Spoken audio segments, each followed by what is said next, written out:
kill me.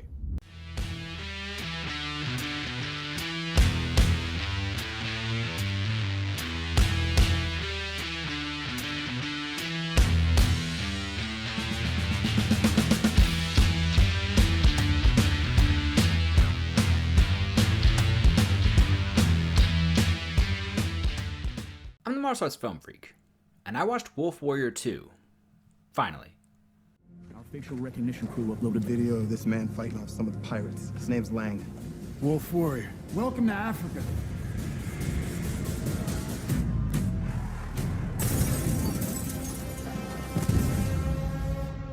是进入交战区，但我们要坚决完成撤侨。好像是反政府武装那边的一个什么标记。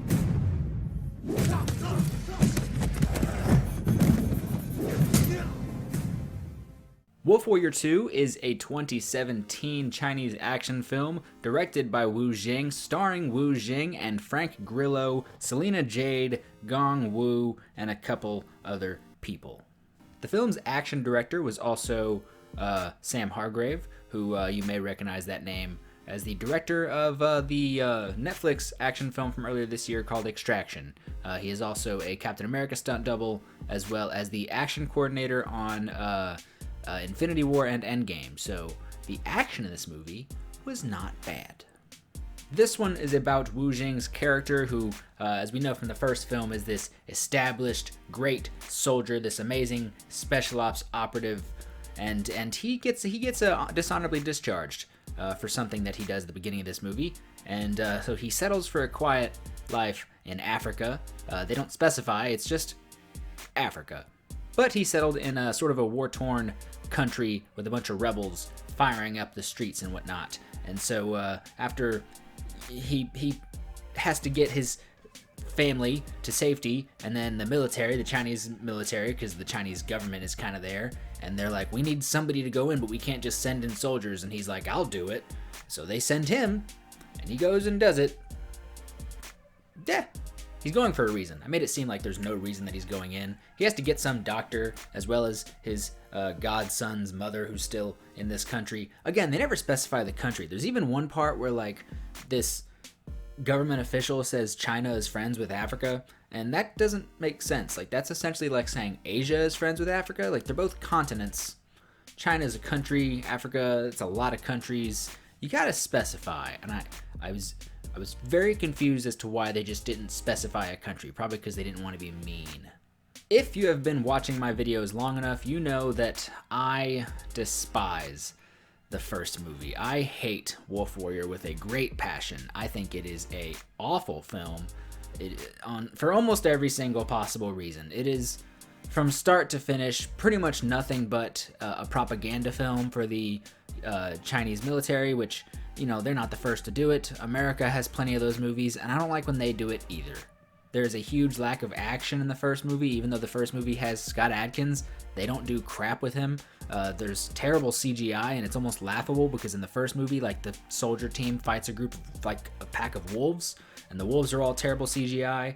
I hate it. I hate the first movie so much, and I tried not to carry that into this, and I have to say, Wolf Warrior 2 was a big upgrade. The film even opens with a pretty impressive underwater fight scene that's like all one take, and apparently Wu Jing like really learned how to hold his breath for like a really long time, which I guess isn't super shocking. We've seen a lot of actors do that these days.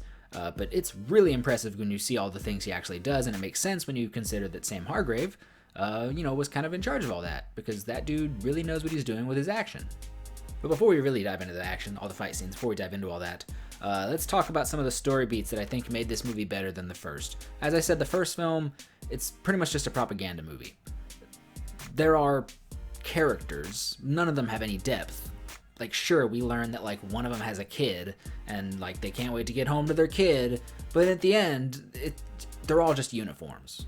This movie, since we are focusing on this one character who has been dishonorably discharged, we actually do get some growth from him. We get characterization within him, and the characters around him.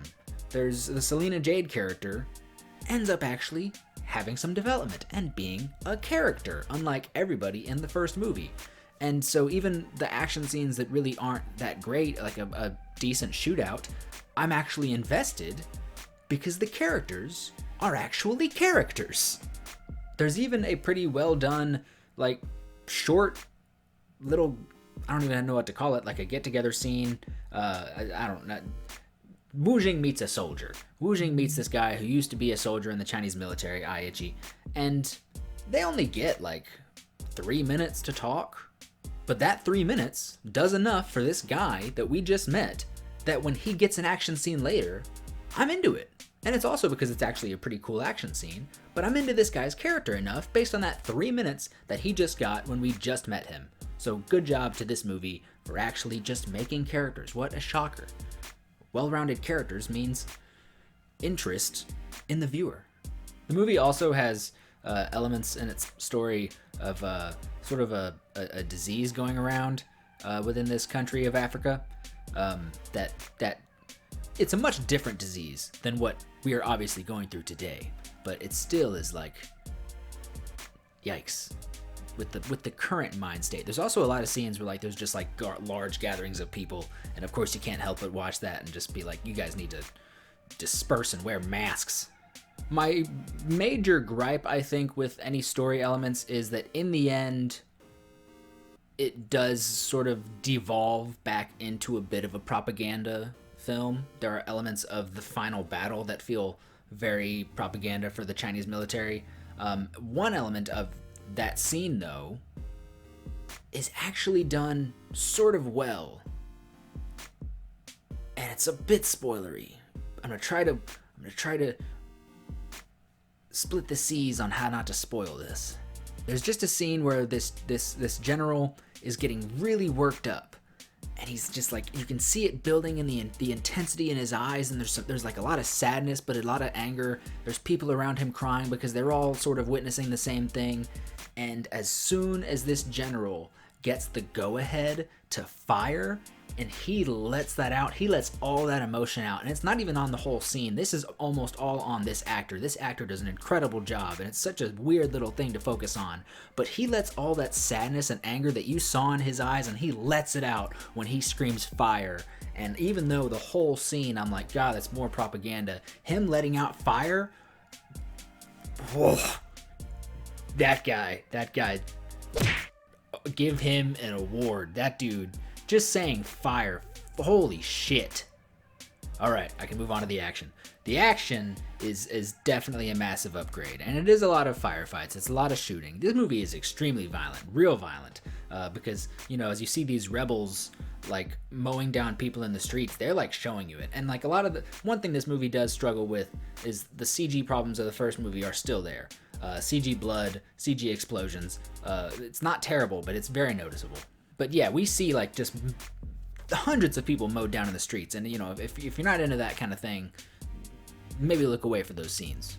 But as I said, like, even though there's gunfights and I'm here for the fist fights, the gunfights are decent enough that, you know, the way they're structured and everything, the way they're shot and performed is good enough that added with the characters, you're actually invested in them. But something the first movie did not have in spades, that this movie has quite a bit more of, is actual martial arts, actual fighting. And we get that in a couple good moments, especially because the cast of henchmen here is stellar. And I'm pretty sure that's all because of Sam Hargrave. The lead villain being Frank Grillo has henchmen that is Aaron Toney, Heidi Moneymaker, who is Scarlett Johansson's stunt double in like almost literally everything. And then, what's his name? Like, Oleg Studius, something like that. Well, let me look up his name. Oleg Prudius. Studius sounds dumb, even though it's a word. Yes, Oleg Prudius, or as the wrestling fans may recognize him, Vladimir Kozlov. But each of those, like, henchmen gets a pretty good moment to shine with or without a fight with Wu Jing. There is a fight between Aaron Toney and Wu Jing that is short, but it's a lot of fun. And then there's a quick scrape that Wu Jing gets into with Heidi Moneymaker and Kozlov, Prudius, that is, again, like, just really cool, really fun fight scene, great choreography. I as much as I love Wu Jing, I feel like the credit may lie with Sam Hargrave. And the final fight scene, of course, with Frank Grillo, it's a difficult thing to judge because you can see it in the choreography. And I love Frank Grillo's intensity. Like, you can tell he's got like a boxing MMA background because he's going for it, and Wu Jing is all for it. They're both in the scene perfectly. And when you're trying to focus on them, it's great. The only problem is the editing is just a little too frantic for my liking in that scene. And it gets that way a couple times throughout the movie. I want to say that that's maybe a thing with China, because China is not really super big on kung fu and martial arts right now. So they may like allow it with some hyper editing. But the bits we do, you can actually focus on between Frank Grillo and Wu Jing are excellent. It's just there's a lot around it. The casing of this fight scene is a bit cloudy. All in all, I'm going to give Wolf Warrior 2. I'm gonna say like 3.75 out of 5. That's pretty good. I don't know if I'll ever watch it again. There's some of the action elements are a bit frustrating with the camera work, but yeah, I enjoyed it a hell of a lot more than I enjoyed the first one. The first one is like a 1 out of 5. It's just so bad, and the second one is a massive improvement. So if you're ever going to watch the Wolf Warrior films, yeah, just watch the first one, just the first. I am happy that I enjoyed this. This has been sitting on my shelf for 3 years because, you know, I bought it because Wu Jing used to be like the next guy. Like, if you've seen Fatal Contact or Legendary Assassin, it's not as good as Fatal Contact, but they're both good. Fatal Contact is like an A+ kung fu film, and he seemed like he was going to be the next huge superstar. He's fantastic in Shaolin, which is one of my favorite films of the last decade. And then he made Wolf Warrior and it was crap, and he's just not been making the best things in my opinion. And I'm happy I enjoyed this one, even though it came out in 2017 and it took me forever to watch. But what did you think of Wolf Warrior 2? Do you like it more than the first one? Do you hate the first one as much as me? Do you like Wolf Warrior 2? What are your thoughts? Tell me your thoughts in the comment section down below. Don't forget to like, share, and subscribe. Share the video with your friends and your family and the whatnots. Anybody you know who is interested in martial arts or action films. Make sure to follow Martial Arts Film Freak on Facebook. Like and whatever you do on Instagram. My brain's scrambled because I'm talking so fast. Thank you so much for watching, and have a good day.